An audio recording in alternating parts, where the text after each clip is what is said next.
Assalamualaikum warahmatullahi wabarakatuh. Perkenalkan, saya Mariatul Kiptia, guru biologi MAN 3 Sleman. Pada kesempatan kali ini, saya akan menjelaskan bab pertama di pelajaran kelas 12, yaitu tentang metabolisme. Utamanya, kita akan belajar tentang enzim. Nah, apa itu metabolisme? Dan kemudian, kenapa kita harus mempelajari enzim sebelum kita masuk ke materi metabolisme? Nah, untuk mengetahuinya, mari kita coba kerjakan pretest berikut ini. Ya, baik. Bagaimana tadi pengerjaan pretestnya? Semoga semua bisa terjawab dengan mudah ya. Tapi, kalaupun belum bisa menjawab, maka kita akan pelajari. Diawali dengan metabolisme. Nah, metabolisme adalah serangkaian reaksi kimia yang terjadi di dalam tubuh. Nah, bisa kita perhatikan di kehidupan sehari-hari, reaksi kimia yang terjadi, misalnya kita makan. Dari makanan itu kita bisa memperoleh energi. Nah, di situ ada proses reaksi kimia atau ada proses metabolisme. Nah, reaksi kimia ini penting bagi kelangsungan hidup organisme dan dapat dibedakan secara garis besar menjadi dua, yaitu katabolisme dan anabolisme. Nah, katabolisme itu adalah reaksi penguraian. Sehingga kalau kita lihat penguraian, maka molekul kompleks itu akan diurai menjadi molekul yang lebih sederhana. Kebalikannya ada anabolisme, yaitu adalah reaksi pembentukan atau penyusunan.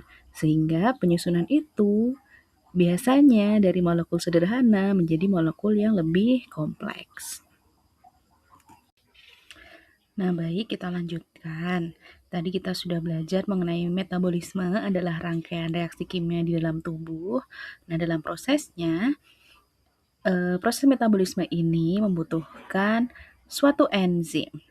Nah, reaksi yang terjadi di dalam tubuh itu membutuhkan enzim karena reaksi ini akan mengubah suatu molekul hingga menghasilkan produk. Nah, enzim ini berperan sebagai katalis atau dia bisa mempercepat suatu reaksi kimia. Bisa kita lihat di gambar, ada reaksi dari A ke B. A adalah molekul awal atau substrat, kemudian melalui reaksi pertama dibantu oleh enzim pertama menghasilkan produk B. Nah, produk B ini bisa menjadi substrat juga bagi reaksi yang kedua dibantu oleh enzim kedua menghasilkan produk C dan seterusnya. Nah, tadi molekul awal itu disebut sebagai substrat, nah hasilnya sebagai produk.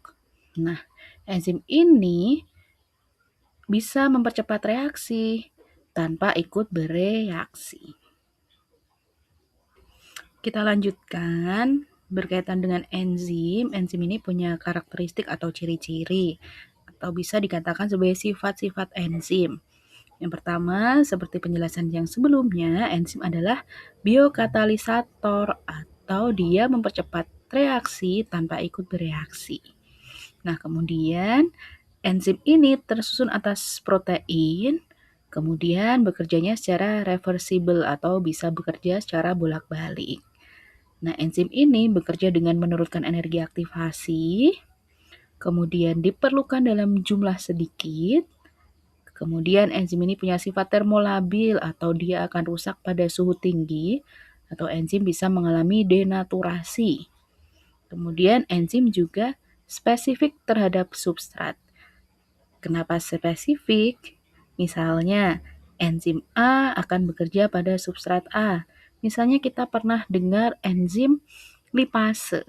Nah, lipase ini spesifik terhadap substrat yaitu lipid atau lemak.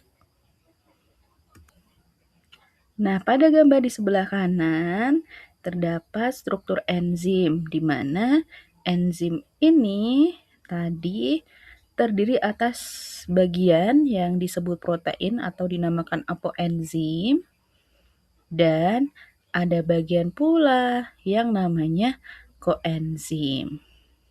Ada pula bagian lain yang namanya kofaktor, dan di sisi enzim akan ada sisi yang menjadi tempat melekatnya substrat, yaitu sisi aktif atau sisi katalitik. Nah, keseluruhan dari enzim disebut sebagai holoenzim. Oke, sekarang masuk ke cara kerja enzim. Tadi sudah disampaikan bahwa enzim ini dapat menurunkan energi aktivasi. Nah, sekarang kita lihat bersama grafik pada slide ini. Ternyata ada yang dinamakan energi aktivasi atau energi minimum atau energi awal yang dibutuhkan untuk memulai suatu reaksi kimia. Nah, dengan keberadaan enzim ditandai dengan grafik yang warnanya hijau, ternyata energi aktivasinya lebih rendah sehingga reaksi yang terjadi akan lebih cepat dibandingkan dengan kondisi tanpa enzim, yaitu pada grafik yang warnanya ungu. Nah, tadi enzim itu bekerja dengan cara menurunkan energi aktivasi. Nah, enzim bisa bekerja ketika enzim ini berikatan dengan substrat.